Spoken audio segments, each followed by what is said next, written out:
Kita akan mengawali video ini dengan pengantar volumetri. Pengantar volumetri berisi dasar-dasar mengenai volumetri.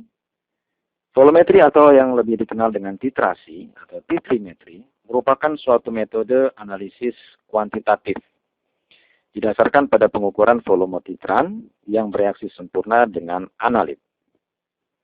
Titran adalah zat yang digunakan untuk mentitrasi, sedangkan analit adalah zat yang akan ditentukan konsentrasi atau kadarnya. Berikut ini adalah peralatan sederhana yang diperlukan dalam titrasi, yaitu peralatan gelas. Buret adalah peralatan yang digunakan untuk menempatkan larutan titran, atau larutan standar. Kemudian yang di bawah yaitu labu Erlenmeyer digunakan untuk menempatkan sampel yang berisi analit. Pada laboratorium yang lebih lengkap, biasanya digunakan pengaduk magnetik untuk menghasilkan larutan yang lebih merata dan dihasilkan hasil yang lebih baik. Aspek kuantitatif dari volumetri dapat disampaikan diilustrasikan sebagai berikut. Dalam suatu analisis volumetri, kita memerlukan sebuah peralatan, yaitu buret dengan Erlenmeyer, di mana buret digambarkan dengan panah, berisi larutan titran yang akan digunakan untuk mentitrasi, dan analit itu ditempatkan dalam Erlenmeyer. Pada reaksi ini, titran direaksikan dengan analit, maka akan menghasilkan suatu reaksi, yaitu analit ditambah dengan titran menghasilkan produk. Reaksi yang dapat digunakan dalam analisis volumetri haruslah reaksi yang stokiometri, yaitu reaksi yang telah diketahui dengan tepat perbandingan antara analit dengan titran. Artinya berapa mol analit dan berapa mol titran pada saat ekivalen, pada saat titik ekivalen tercapai. Misalkan, untuk lebih jelas lagi, kita gambarkan, suatu larutan H2SO4 akan diketahui konsentrasinya. Sebanyak 50 ml kita tempatkan dalam labu Erlenmeyer, kemudian akan dititrasi dengan menggunakan basa, karena H2SO4 adalah asam, kita titrasi dengan basa, yaitu basa kuat, NaOH sebesar 0,1 molar.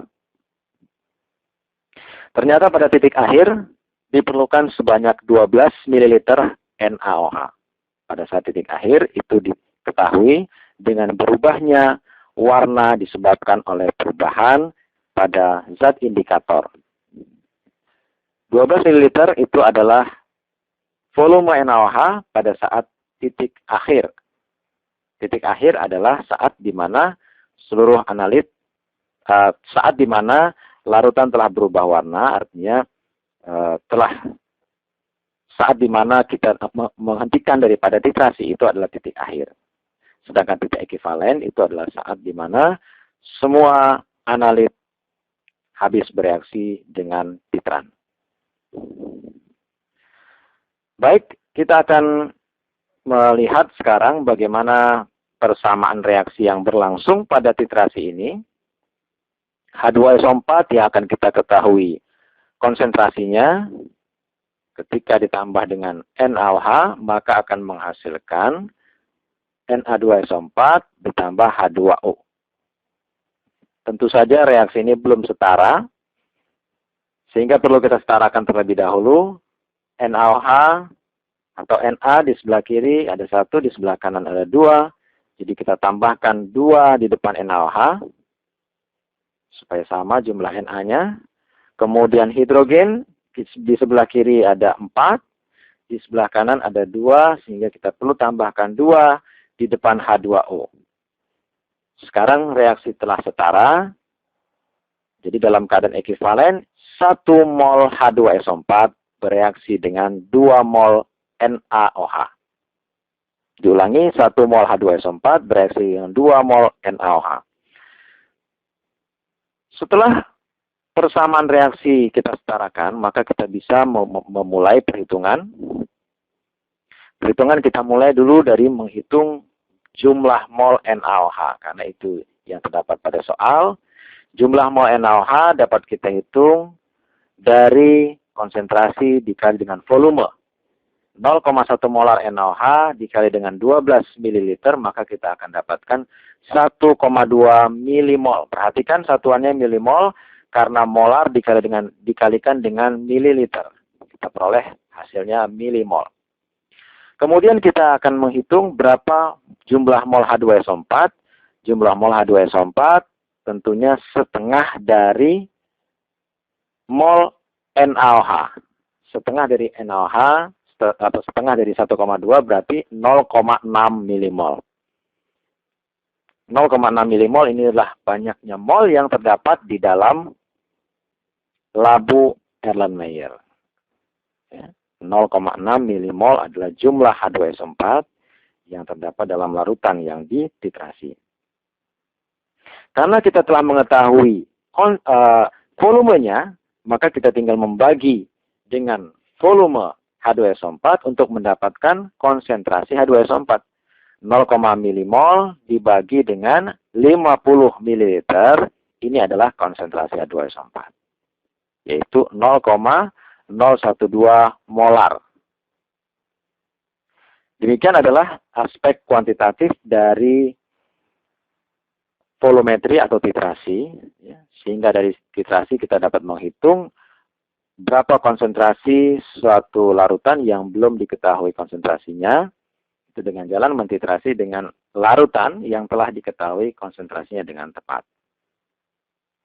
Ada beberapa persyaratan dalam titrasi yang harus kita ketahui, yaitu reaksi yang dapat digunakan karena dalam kimia itu ada beberapa reaksi-reaksi kimia. Tentunya tidak semua reaksi kimia dapat digunakan dalam titrasi. Ya. Yang pertama, reaksi itu harus berlangsung cepat. Reaksi harus berlangsung cepat, tidak terdapat reaksi samping. Kemudian reaksi harus stoikiometri, yaitu diketahui dengan pasti reaktan dan produk serta perbandingan mol atau koefisien reaksinya, seperti sebagaimana yang telah dijelaskan sebelumnya. Kemudian terdapat zat yang dapat digunakan untuk mengetahui kapan titik akhir titrasi. Zat ini disebut dengan zat indikator, yaitu zat yang berubah warnanya dengan perubahan pH dalam titrasi asam basa atau perubahan potensial larutan dalam titrasi redoks dan lain sebagainya. Di dalam titrasi kita memerlukan suatu standar atau larutan standar. Yaitu larutan titran yang digunakan itu harus diketahui komposisi dan konsentrasinya. Idealnya kita dapat memulai dengan larutan standar primer. Larutan standar primer adalah larutan yang dibuat dengan melarutkan zat yang memiliki kemurnian tinggi, yaitu standar primer, yang diketahui atau ditimbang dengan tepat beratnya, dan dilarutkan dengan tepat volumenya. Dalam perhitungan, kita pastikan bahwa hasil perhitungan itu sama dengan aslinya atau apa yang kita dibuat dalam laboratorium. Di samping daripada standar primer, kita kenal standar sekunder. Standar sekunder yaitu larutan atau standar yang tidak cukup murni, artinya mengandung pengotor. Contohnya adalah NaOH. NaOH ini suatu padatan yang higroskopis, ya. Apabila diletakkan di luar, dia akan cepat menyerap senyawa-senyawa air atau uap-uap air yang ada di luar dan senyawa-senyawa yang lain. Sehingga untuk penggunaannya kita perlu menstandarisasi dengan larutan primer atau standar primer. Ya. Biasanya digunakan adalah kalium hidrogen ftalat, digunakan untuk mentitrasi atau menstandarisasi NaOH. Berikut adalah persyaratan dari standar primer. Ya, ada beberapa persyaratan di mana tidak semua senyawa ini termasuk ke dalam standar primer. Bahkan hanya tidak banyak senyawa-senyawa yang merupakan standar primer. Ya, persyaratannya adalah yang pertama memiliki kemurnian yang tinggi, kemudian stabil terhadap udara, bukan merupakan kelompok hidrat, tersedia dengan mudah, cukup mudah larut, dan memiliki berat molekul yang cukup besar. Contoh daripada standar primer adalah kalium hidrogen ftalat.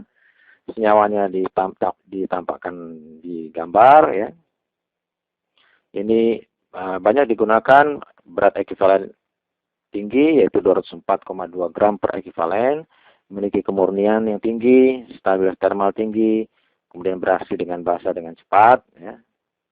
Ini juga merupakan standar primer ya. Asam furanat di gambarnya demikian. Larutan standar yang ideal untuk titrasi yaitu yang cukup stabil sehingga penentuan konsentrasi cukup dilakukan sekali ya. Bereaksi cepat dengan analit sehingga waktu titrasi dapat dipersingkat, dan bereaksi sempurna dengan analit sehingga titik akhir yang memuaskan dapat tercapai. Melangsungkan reaksi selektif dengan analit. Keakuratan hasil metode titrasi amat bergantung pada keakuratan penentuan konsentrasi larutan standar. Untuk menentukan konsentrasi suatu standar dapat digunakan dua cara, yaitu dengan cara langsung, ini adalah untuk standar primer. Kemudian yang kedua yaitu dengan standarisasi, ini adalah untuk standar sekunder. Titrasi balik atau back titration ini banyak digunakan, metode ini banyak digunakan dalam titrasi, yaitu apabila suatu reaksi titrasi berlangsung lambat, ya artinya tidak diperoleh hasil yang titik akhir yang tegas. Untuk itu dapat dilakukan metode titrasi balik. Caranya dengan menambahkan titran secara berlebih. Kemudian setelah ditambahkan titran secara berlebih, reaksi kelebihan titran itu dititrasi lagi dengan larutan standar lain. Ya, ini adalah titrasi balik. Diberikan contoh di sini, misalkan suatu sampel 0,5 gram mengandung natrium karbonat, akan dianalisa kadar natrium karbonatnya dengan jalan menambahkan 50 ml 0,1 molar HCl. Ini ditambahkan secara langsung, artinya 50 ml kita tambahkan semuanya. Kemudian setelah itu dititrasi balik dengan 0,1 molar NaOH. Karbonat yang telah habis bereaksi kemudian akan digantikan dengan H+. H+ ini yang dititrasi dengan OH-. Jika 5,6 ml NaOH diperlukan untuk titrasi balik, pertanyaannya berapa persen Na2CO3 yang terdapat dalam sampel? Baik, kita menyiapkan 2 buah buret. Ya. Buret yang pertama berisi HCl 0,1 molar sebanyak 50 ml. Buret yang di sebelah kanan itu berisi NaOH yang akan kita gunakan untuk titrasi yang kedua. Jadi dalam titrasi yang pertama, ini larutan sampel yang berisi analit Na2CO3 akan kita titrasi dengan HCl. Ya. Ini HCl kita titrasikan. Ya, maka reaksinya adalah karbonat ditambah 2H+ menghasilkan asam karbonat. Anda perhatikan perbandingan antara karbonat atau CO3-2- dengan H+ dari HCl. 1 mol karbonat bereaksi dengan 2 mol H+. Ini nanti akan berguna dalam perhitungan. Kemudian setelah titrasi, labu Erlenmeyer kita geser ke sebelah kanan ya, untuk melangsungkan titrasi yang kedua. Ini adalah labu yang sama, Erlenmeyer yang sama, yang tadinya berisi karbonat, sekarang karbonatnya sudah hilang, ya, karena sudah dititrasi dengan H+, yang ada adalah H+ yang tidak bereaksi. H+ yang tidak bereaksi dengan karbonat. Akan kita tentukan berapa besar H+ yang tidak bereaksi atau H+ sisa dengan jalan mentitrasi dengan NaOH 0,1 molar. Titrasi dengan NaOH 0,1 molar, reaksinya adalah H+ ditambah OH- menghasilkan H2O. Di sini perbandingan antara H+ dan OH- sama, 1 mol H+ bereaksi dengan 1 mol OH-. Banyaknya alhamin adalah 5,6 ml, sehingga kita akan dapat langsung memulai perhitungan. Ya, perhitungan dimulai dengan menghitung besarnya NaOH yang digunakan pada titrasi kedua. Karena ini yang sudah diketahui, dari banyaknya molar dan volume, kita akan dapat menghitung banyaknya mol NaOH. Ya, sehingga mol NaOH itu adalah 0,1 molar dikali 5,6 ml, kita hasilkan 0,56 milimol. 0,56 milimol. Ini juga merupakan mol HCl, karena HCl jumlah molnya sama dengan NaOH pada saat ekivalen. Jadi, mol HCl adalah sama dengan NaOH, yaitu 0,56 milimol. Ini adalah mol HCl sisa, artinya mol HCl yang tidak bereaksi dengan karbonat. Setelah kita dapatkan mol HCl sisa, maka kita akan dapat menghitung berapa HCl yang bereaksi dengan karbonat. Ya, tentu saja kita dapat menghitung dari mol HCl total dikurang dengan mol HCl sisa, yaitu mol HCl pada titrasi kedua.